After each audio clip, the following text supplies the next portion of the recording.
가을이 되어서 산에도 울긋불긋 아름답게 단풍이 아주 진하게 들고 있습니다. 이제는 아예 겨울이 문 앞에 다가와서인지 이제 좀 시큼시큼한 느낌이 좀 들기도 합니다. 제 얼굴도 보면은 단풍이 곱게 들어서 울긋불긋하고 또 지는 낙엽처럼 좀 시큼시큼하게 그런 느낌이 좀 듭니다. 평소에 저는 로션을 바르면 그 시간이 되게 아까워요, 되게. 그래서 로션을 조금 짜고 그 다음에 스킨을 또 그다 붓고 그래서 섞어가지고 이렇게 바릅니다. 좀 이거 만들어내는 분들이 좀 한꺼번에 좀 하도록 해주면 좋겠는데, 한 개만 찍 해가지고 하면 좋겠는데, 이게 잘 안 돼가지고 옛날에는 이렇게 바디 로션을 제가 한참 또 발랐어요. 그거는 한 개만 바르면 되니까 뭐 여기 피부나 여기 피부나 뭐 큰 차이 없으니까 그냥 그렇게 바르고, 또 안 된다 그래가지고 나중에 베이비 로션을 또 한참 바르니까 또 풋풋한 냄새가 나고, 그래서 지금 계속 이렇게 두 개 겹쳐서 씁니다. 이번 선교 여행에 가는 동안에 샤워를 하고 아침에 또 세수를 하고 로션을 조금 넣고 거기다가 또 스킨인 줄 알고 그다가 또 부어가지고 이렇게 착 감아가지고 발랐습니다. 촉촉하게 감촉이 좋아요. 그럼 며칠 지난 뒤에 계속 보니까 이게 트러블이 생기고 이상한 거예요. 뭐 때문에 일어나 계속 뭐 먹은 게 잘못됐는지 물을 갈았었는지 막 우락푸락하고 막 껍데기가 벗겨지고 막 이러는 거예요. 나중에 집에 와서 그걸 보니까 그게 샴푸더라고요. 샴푸. 글씨가 너무 작아가지고 보이질 않아요. 만든 회사 이름은 좀 더 크고 샴푸라는 표시를 더 크게 해놔야 될 거 아닙니까? 근데 샴푸라는 글씨가 조그맣게 돼 있어가지고 알 수가 있어야지. 어쩐지 이게 촉촉하기가 그지없어요. 총각 때 발랐던 에센스도 이렇게 촉촉하지 않습니다.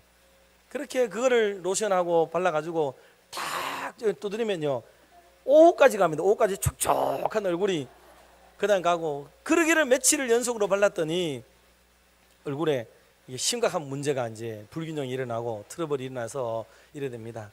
혹시 얼굴을 한번 새로 껍데기를 벗기고 싶은 분들이 계시면 샴푸를 사용해 볼 것을 권합니다.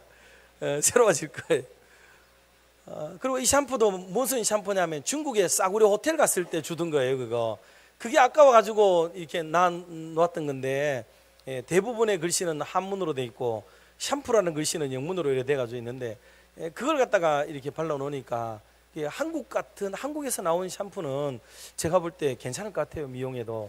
그런데 중국에 이게 저가 호텔에서 나오는 싸구려 그걸 갖다가 그 며칠씩 그렇게 로션에다 엉겨가지고 발라놨으니까 그게 떨어지지도 않고 굉장히 그렇게 어려움을 겪다가 오늘 이렇게 얼굴이 좀 울그락불그락합니다. 우리 집사람이 이렇게 한 게 아니기 때문에 혹시라도 오해하지 마시고, 어제 분들이 다 왜 그러냐고, 얼굴이 왜 그러냐고 막 물어요. 그래서 저도 민망해서요. 얼굴 들고 오늘 강단에 부목사님이 서야 하나 그런 생각이 들 만큼 얼굴에 자신 없으면 사람이 다 자신이 없어지잖아요.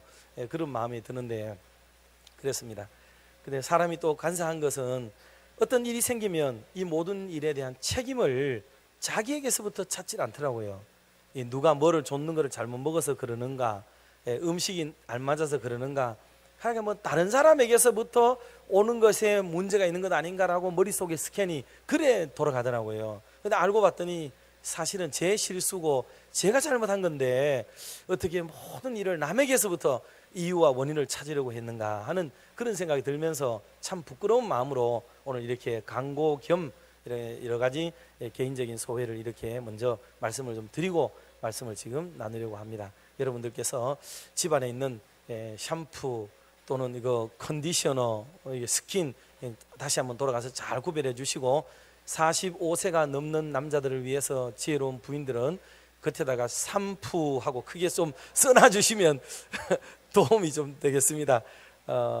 그렇게 하고 은혜 가운데 선교 여행도 참 잘 마쳤습니다. 이번에는 아시다시피 전국 남전도의 연합회 그리고 대경 남전도의 연합회, 그래서 회장님들하고 대표성을 가진 분들이 참여하게 되고 또 조야교회도 같이 동행을 해서 4개 기관이 갔어요. 그리고 목사님도 둘, 장로님들도 여러 분, 그런데다가 또 우리 교회에서는 윤순자 집사님, 공재득 성도님은 진짜 완전히 뭐 집사님은 그래도 조금 더 낫지만 공재득 성도님은 미래 집사님이라고 해가지고 갔거든요. 미래 집사님. 그 정도로 신앙에 있어서는 아주 깊숙한데 아직 들어오지 못한 그런 분이란 말이에요. 그런데도 우리 선교가 얼마나 난이도가 있고 어려운데 그 선교에 불평 없이 그대로 끝까지 일주일을요 소화를 다 해내시더라고요. 너무 감사하고 고마웠습니다. 그러면서 나중에 목사님 제가 느낀 바가 있고 깨달은 바가 많습니다 하고 이런 말씀을 하면서 그렇게 마무리하게 되었고, 여러 기간이 왔는데 이해관계가 얼마나 복잡하겠어요. 그런데도 한 번도 어떤 불평이나 원망 없이 은혜 가운데 다 잘 지내고, 그리고 공동의 목표를 이루기 위해서 오히려 본인들이 서로 밥을 사겠다, 또 헌금도 하겠다, 뭐도 하겠다 그러시고, 또 어떤 선교센터를 하나를 해야 될 일이 있었는데 뭐 한 3,500만 원이 들어가는 돈이 들어가야 돼요. 그런데 어느 교회에서는 우리가 무조건 600만 원, 일단 6개 교회였거든요. 단체였거든요. 교회가. 그래서 6개 교회니까 한 교회당 600만 원씩 해가지고 합시다 그러더니 우리 교회 일단 목사님 보고서 보내주세요. 우리 목사님 분명히 오케이 할 겁니다. 안 하면은 우리 교회 장로들이 왔는데 300만 원, 300만 원씩 부담해서라도 할 테니까 목사님 이거 밀어붙이세요 하고, 이런 얘기를 할 만큼 이웃에 있는 교회들이 그런 적극적인 마음으로 협력을 해주시더라고요. 마음이 너무 기뻤고, 김수홍 목사님은 그 가족이 4명이에요. 아들 하나, 딸 하나, 사모님하고 4명이 단촐하게 살고 있는데 태국에 살고 있단 말이에요. 태국. 그런데 태국에 저 해변가에 가서 수영 한번 하는 게 온 가족들의 소원이래요. 소원. 몇 년 전부터 그랬어요. 그래서 제가 그 가족들이 휴가를 가면 얼마 정도 드느냐고 물었더니 50만 원 든대요. 50만 원. 우리로 봐서는 50만 원이 휴가비로서 그렇게 큰 돈이 아닐 수도 있을지 몰라도 저분들에게는 작은 돈은 아니에요. 그래서 자기가 차를 타고 그 열몇 시간을 내려가야 돼요. 그 태국 북부에서 파타야까지 가려고 하면. 그런데 그거를 수년 전부터 얘기를 했는데 제가 어떨 때는 잊어먹고 어떨 때는 다른 선교를 하더라도 그 선교사 내지는 현지 목회자 휴가를 보내주는데 우리 교회에서 돈 주세요라고 말이 안 떨어지는 거예요. 할 수가 없어요. 그럼 못했어요. 그랬는데 이번에 가셨던 장로님들 중에 한 분이 이거 그 설명을 듣더니 제가 이거 종잣돈 내겠습니다 그러면서 한 10여만 원을 내버리더라고요.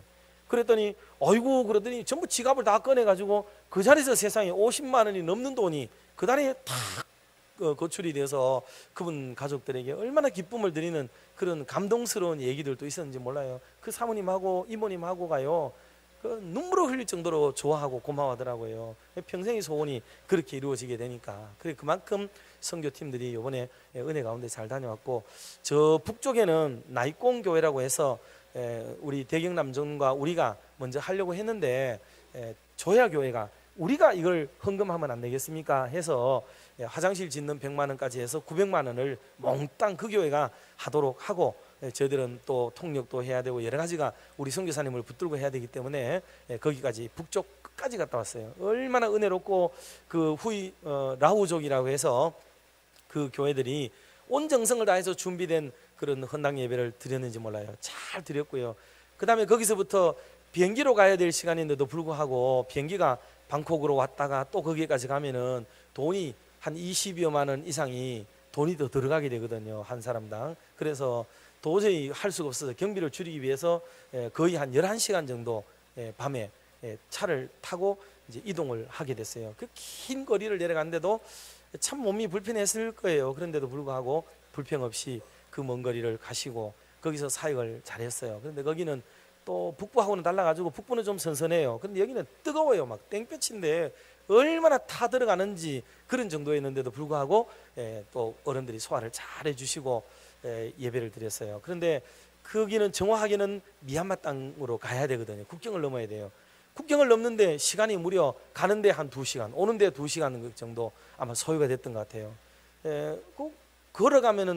걸어가도 얼마 안 되고 차도 뭐 한 15분 정도 가면 되는 거리인데 국경이 가로 놓이니까 시간이 그렇게 걸리더라고요. 그래도 질서를 따라서 새로운 것을 경험하는 마음으로 인내하고 잘 미얀마 땅에 갔습니다. 미얀마는 가니까 그 땅이 그 정부에서 정책적으로 이전을 하려고 하는지 뭐 단지를 형성해 가지고 사람들을 대거 주거 주택을 마련해서 이전을 하더라고요. 그렇다고 무슨 우리처럼 좋은 집은 아니에요. 벽돌로 진 단칸방 하나를 딱 지어 가지고 쪼래기 세워서 이렇게 이전을 하고 있는데, 거기에 비교적 언덕에 교회가 있습니다.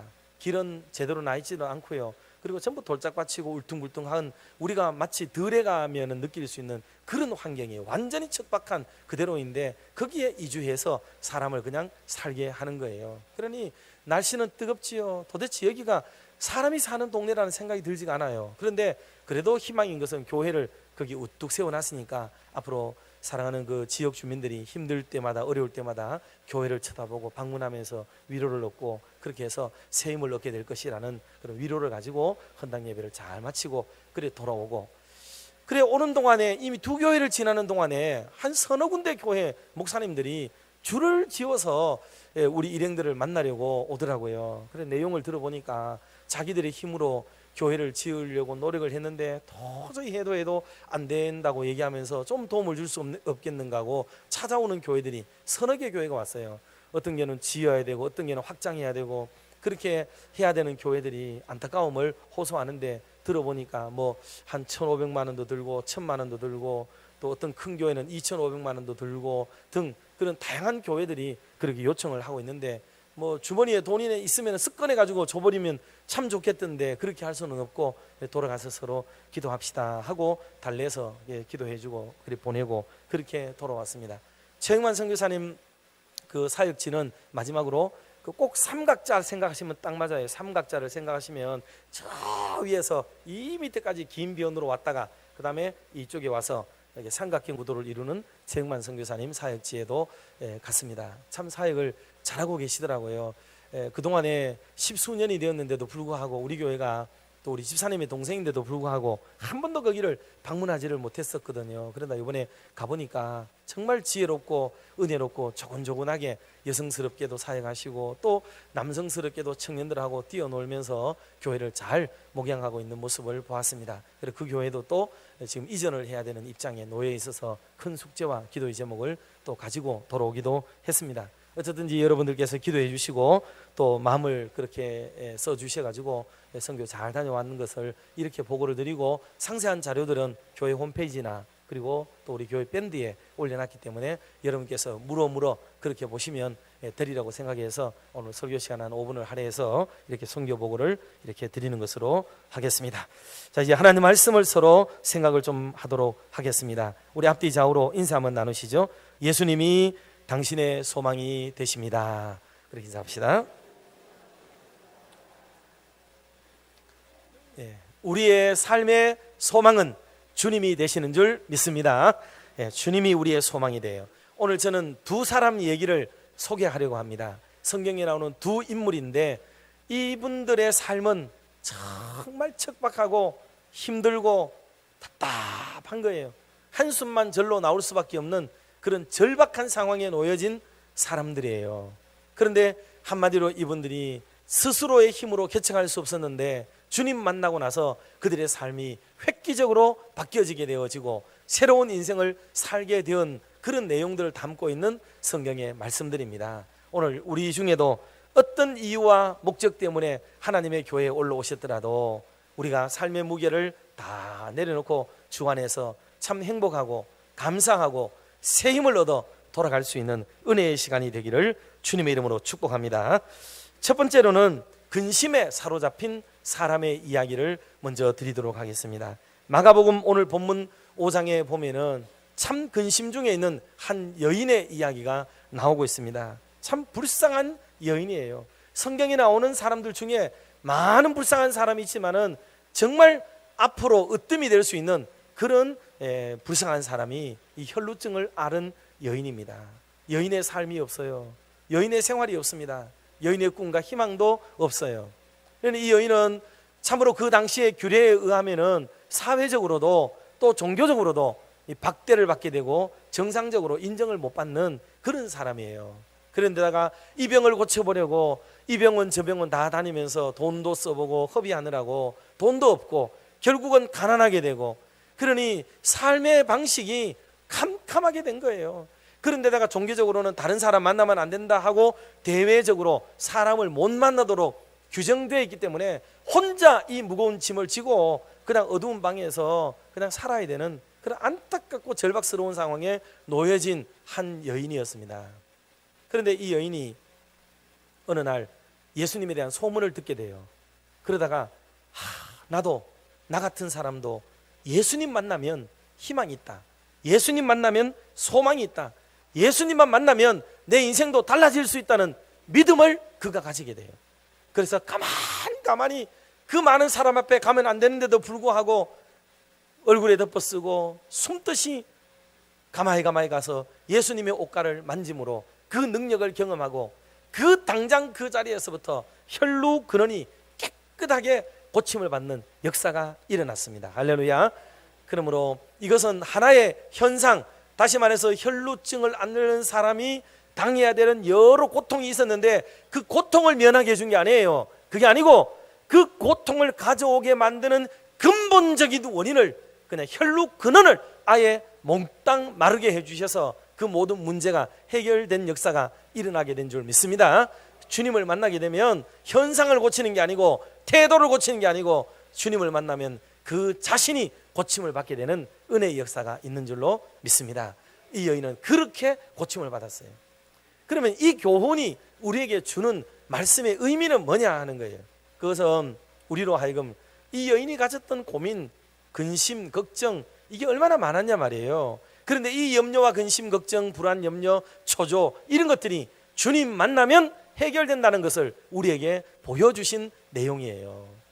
여러분, 오늘도 우리가 살아가면서 얼마나 많은 갈등과 아픔, 그리고 삶의 무게를 느끼고 지금 살아가고 계십니까? 그런데 이 모든 문제를 우리 나름대로 해결해 보려고 노력은 또 얼마나 해요.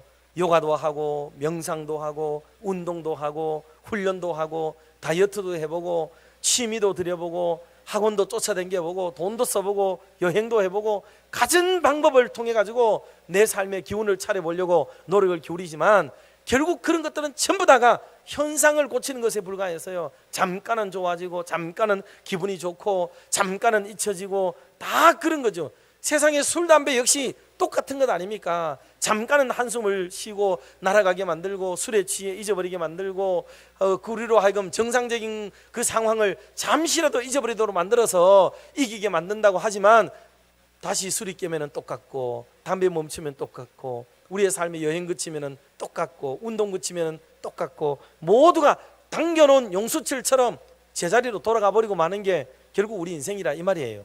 그런데 근본적인 해결이 되지 않기 때문에 이런 일이 벌어지게 된 것입니다. 그러니 이런 해결을 할 수 있는 방법은 오직 주 예수 그리스도, 예수 그리스도가 정답인 줄 믿으시기를 주의 이름으로 축복합니다. 예수님을 내 마음속에 진짜로 모시고 나면 우리의 삶에 활력이 돋고 생기가 돋고 그리고 내가 바라보는 세상이 달라 보여요. 하루아침에 달라 보이는 거, 하루아침에 달라 보여요. 우리 집 아이들이 요즘 은혜를 받아가지고요, 어느 날 지금 이 아이들이 막 밤에 막 기도하고 난리가 났어요. 그래 어느 날 큰 놈이 엄마 아빠를 붙들고 막 얘기를 하는 거예요. 엄마 아빠가 우리에게 이렇게 좋은 분인 줄 몰랐어요. 이렇게 하나님께 기도하는데 하나님이 너무 이뻐하시고 사랑하시고 그런데도 우리가 엄마 아빠에게 더 잘 못해드리고 막 이런다면서 막 첫째도 둘째도 막내도 막 은혜를 받아가지고 지금 애들이 난리가 났어요. 그래가지고 전에 없이 막 살갑게 대하는데 이거 막 징그 맞을 정도로 지금 막 집안 분위기가 참 좋습니다. 여러분들이 기도를 많이 해주셔가지고 늘 기도할 때마다 우리 목사님 위해 기도하고 가정을 위해 기도하고 늘 세 딸들 기도하고 이렇게 해주셔서 그런지 정말 놀라운 은혜가 지금 일어나요. 아이들이 막 어떨 때는 밤새도록 자기 침대에서 기도하느라고 아침에 막 출근을 못해가 늦잠을 자기도 하고 좀 이런 일이 일어날 정도로 막 놀라워요. 그리고 어디 가면은 사랑하는 엄마 아빠 그리고 막 은혜의 말들을 하는데 아이고 집안 분위기가 얼마나 바뀌었는지요. 저도 집에 들어가면 이제 조심해요. 이제 집에 들어가지 말자, 더러우면은 옛날에 좀 치워라 막 이러고 들어갔거든요. 요즘은 아무 말 안 하고 제가 청소기 들고 그냥 이렇게 한번 밀고 은혜의 분위기를 망치지 않으려고 지금 막 노력을 지금 기울이고 있습니다. 사랑하는 성도 여러분들에게도 이런 놀라운 은혜가 임하기를 주의 이름으로 축복합니다. 여러분 진짜 이게 막 이게 뭐라 합니까? 이거 뭐 솟아나는 거 뭐라 그래요? 이거를 이렇게 뭐라고요? 소름이 돋을 만큼 이런 놀라운 막 은혜가 막 일어나는데, 아 진짜 전에 없던 은혜를 경험하게 되고, 그래 아이들이 자기들 말이 중심이 돼 가지고 엄마 아빠를 위로하고 막 회복을 시켜주고 막 이러려고 노력을 기울이는 이런 모습들이 얼마나 감사한지 몰라요. 사랑하는 성도 여러분, 예수님을 만난다는 것, 진짜 주님을 경험하고 나면은 이런 놀라운 축복과 우리가 상상할 수 없는 은혜의 역사가 일어나게 되는 줄로 믿습니다. 그래, 주님 앞에서 우리가 살아가다가 주님 없이 살 때 느꼈던 고통, 아픔, 힘겨움들이 정말 주님을 탁 만나고 나면 한순간에 눈이 열리기 시작하고 세상이, 다른 세상이 막 보이는 거예요. 전에는 똑같은 상황 속에 이쪽 것만 쫙 보여서요, 이것도 저것도 자기들대로 모으고 모아보니까 전부 그런 세상이었어요. 그런데 눈이 한번 열리고 나니까 이것저것 모아보니 전혀 다른 별천지 같은 세상이 내 앞에 있다는 것을 그제서야 발견하게 되는, 눈이 확 열리게 되는 거예요. 영안이 막 열리게 되는 거죠. 그러니 예수님을 만나면 이런 축복을 경험하게 됩니다. 자, 마태복음 11장 28절 말씀을 우리 같이 한번 합독해 보도록 합시다. 수고하고 무거운 짐진 자들아 다 내게로 오라, 내가 너희를 쉬게 하리라. 아멘. 주님이 우리에게 말씀하시기를 다 내게로 오라, 내가 너희를 쉬게 하리라. 이 말은 너희들이 내게로 와야 될 이유가 있다.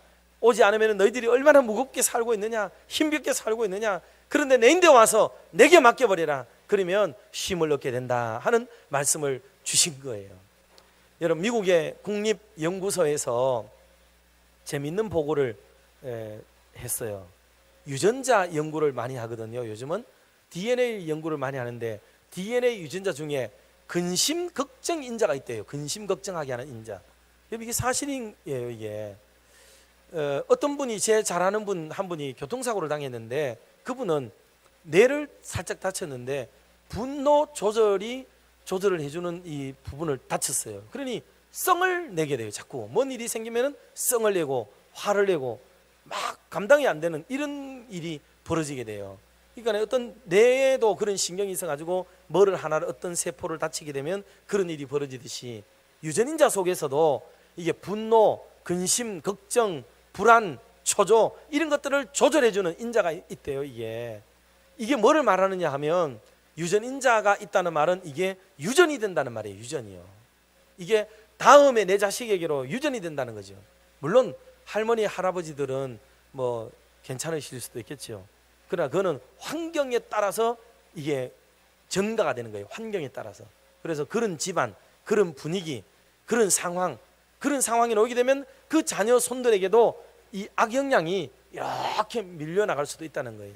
그 여러분들 자녀들이 보는 앞에서 너무 지나치게 하우 하고 한숨 쉬고 죽겠다 하고 너무 이렇게 하고 늘 그러면 그게 환경을 통해서도 전가가 되고 유전인자를 통해 실질적으로도 전가가 된다는 것을 말해주는 거예요. 그러니 여러분, 우리가 근심 걱정 다 내려놓고 주 안에서 자유함을 누리고 살아가시기를 주의 이름으로 축복합니다. 근심을 많이 하게 되면 삶이, 행복이 저절로 빼앗겨지게 되는 거예요. 즐거움이 빼앗겨지게 되고, 사람은 근심하지 않아도 될 이유가 너무나도 많은데도 불구하고 근심을 쓸데없이 하는데 그게 94%에 가깝대요. 94%는 근심이 어느 부분은 소용이 없어요. 근심한다고 해결된 게 아니거든요. 그리고 근심 안 해도 될 일이고, 근심해서 바뀌어지는 게 아니에요. 그리고 어떤 거는 근심하지 않아도 될 일들, 아직 되지도 않을 일들을 지나치게 근심을 하는 게 너무 많아요. 아직 될 일도 아닌데 미래적으로 생각해보면 막 근심이 막 밀려오는 거야. 마치 부모님들이 밖에 나간 자녀가 돌아오지 않았을 때, 보통 때 같으면 어때요? 아무 걱정 없죠. 아이고 야가 오늘 좀 늦네 하다가 아이고 곧 들어오겠지 하고 생각을 덮어버리잖아요. 그런데 어느 날은 아이고 야가 뭔 일이 생겼나, 오다가 뭔 강도를 당했나, 나쁜 놈을 만났나, 교통사고가 났나, 생각이 꼬리에 꼬리를 물고 늘어지게 되면 나중에는 난리가 나는 거예요. 생각이 거기에까지 막 미치고 나면 내가 지금 누워 있을 수가 없는 거죠. 후레쉬 들고 밖에 나가가지고 안절부절하고 막 이러죠. 그러다가 애가 엄마 얘 여기 나와 있어요 이렇게 오겠지요. 이 추운데 왜 나왔느냐고, 네 걱정되니까 그렇지, 아이고 나 다 큰 게 못 올까봐 막 이런 얘기가 벌어지겠죠. 물론 그 자체도 정겹지요. 그렇지만 하지 않아도 될 만큼의 걱정, 다음부터는 나오지 마. 엄마 내가 알아서 오지, 걱정 안 해도 돼. 이렇게 자신만만한 자식들의 얘기가 여러분 들려질 수도 있는 거예요. 그게 상황이. 이거는 비단 부모 자식 간의 문제만 아니에요.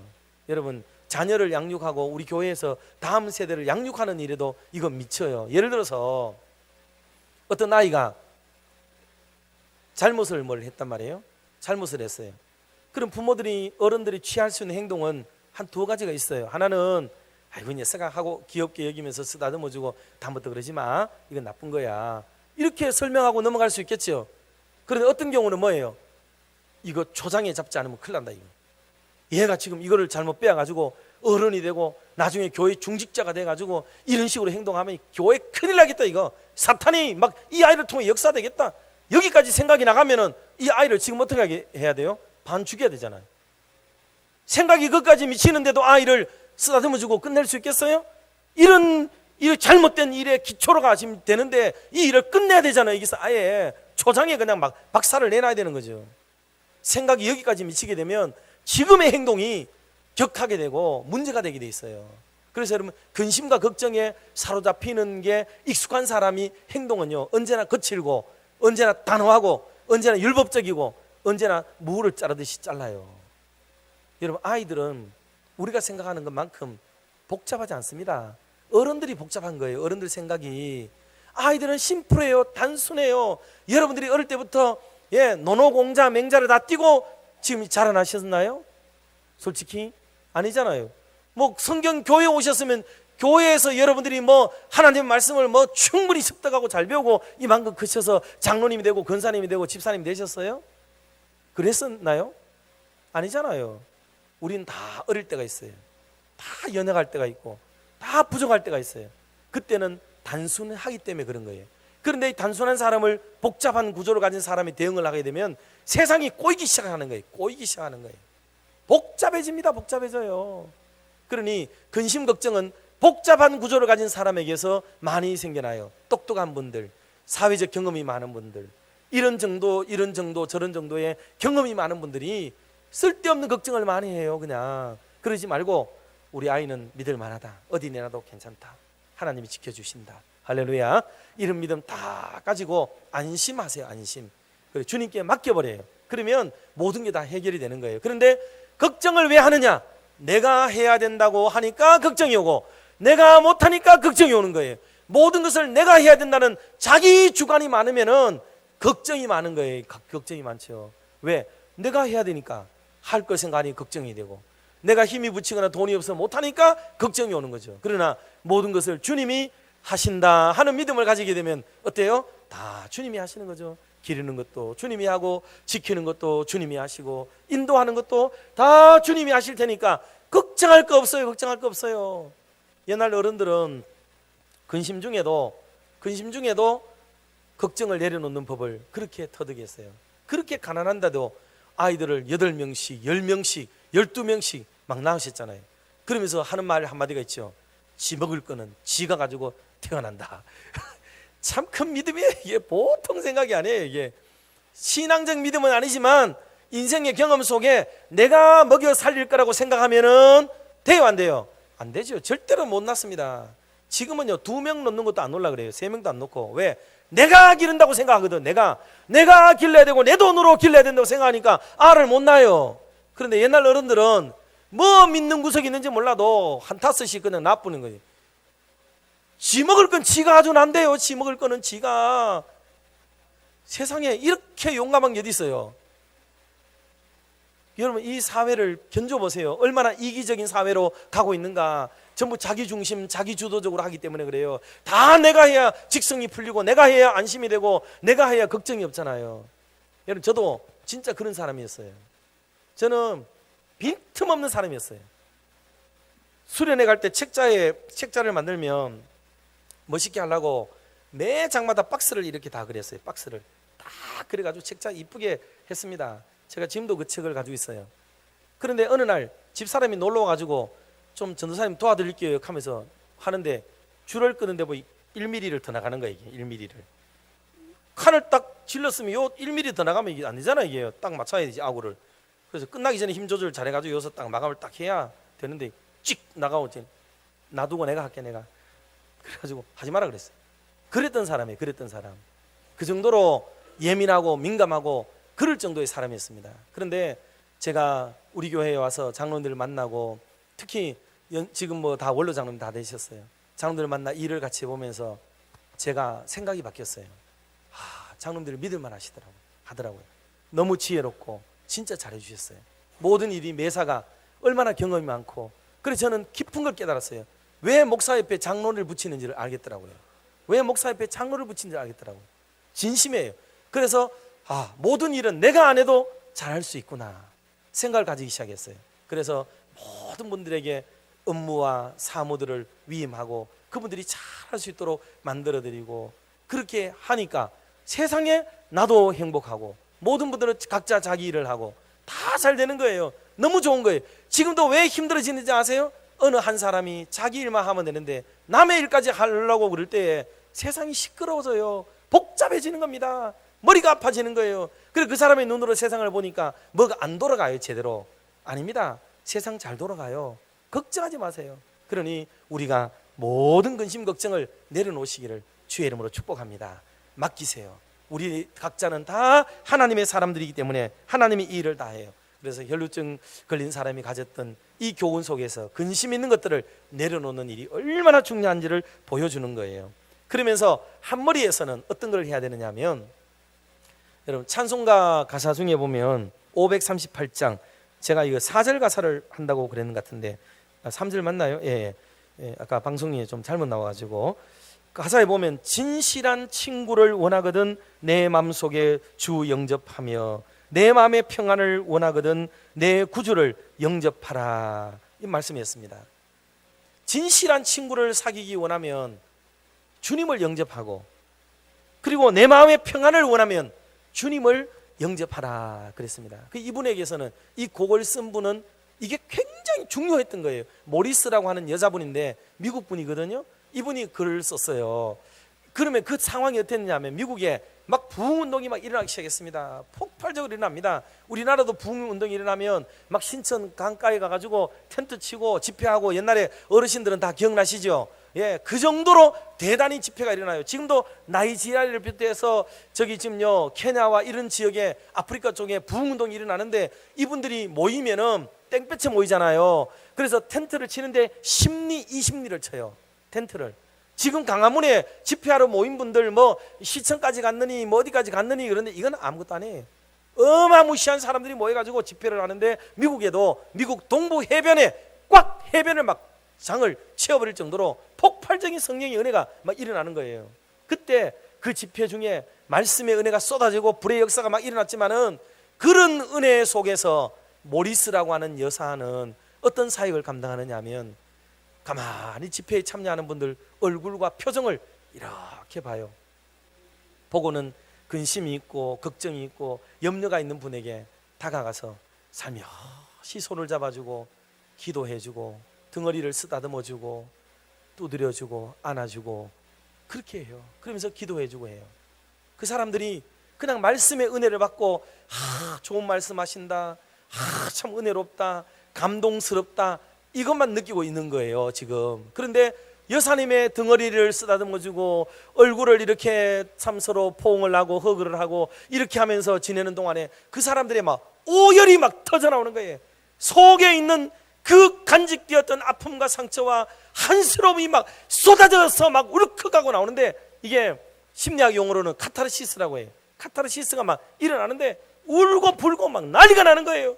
내가 잘못 살아왔고 내 한스러운 인생을 쏟아내는데 감당할 길이 없는 거예요. 그래서 이 사람을 백이천사라고 부르는데, 백이천사, 이 모리스 여사를. 그러면서 그분이 하는 말이 인생을 살아가는 일에 진실한 친구를 사귀기를 원하느냐고, 정말 마음의 평화를 얻기를 원하느냐고, 그러면 주 예수 그리스도를 구주로 내 마음속에 영접하라 하고 쓴 글이 이 찬송이에요. 그 구절만 같이 한번 불러봅시다. 진실한 친구를 원하거든. 내 마음속에 주 영접하며 내 맘의 평안을 원하거든.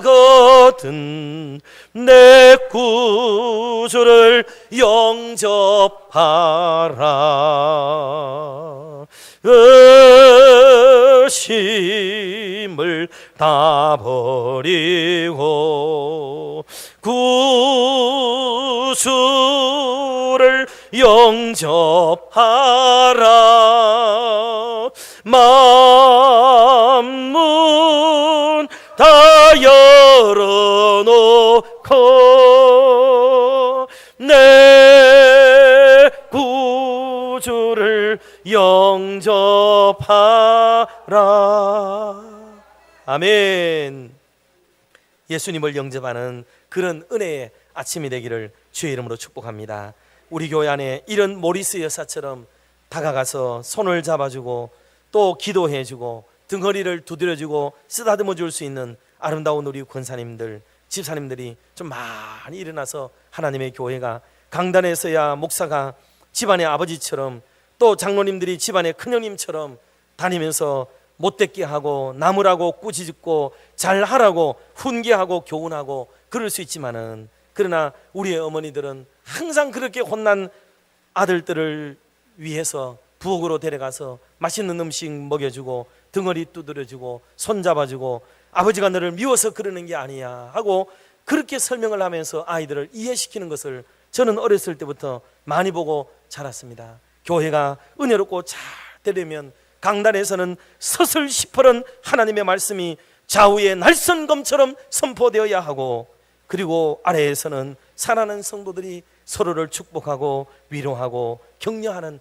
은혜의 물결들이 일어날 때에 주의 교회가 가정이 되고 가족이 되고 형제가 되고 자매가 되는 놀라운 역사가 일어나게 될 것입니다. 우리 대구 칠곡중앙교회가 바로 이런 은혜의 교회, 축복의 교회, 평안의 교회가 될 수 있기를 주님의 이름으로 축원합니다. 기도하겠습니다. 하나님 아버지, 오늘 하나의 말씀